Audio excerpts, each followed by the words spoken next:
A joyous Chap Goh Meh celebration for a family has turned sour after a neighbour accidentally exploded their home with fireworks last night.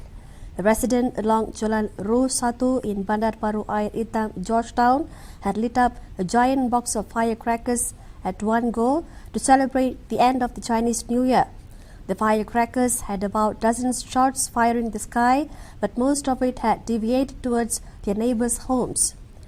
This left the immediate neighbour's home badly damaged, with the door frame peeled out and the entire hall in tatters. Electricity to the house was also cut, and fortunately, its occupants were unhurt. 2 other homes next to the house were also slightly damaged. Police officers investigating the case say they have taken a statement from the resident who had lit up the firecrackers.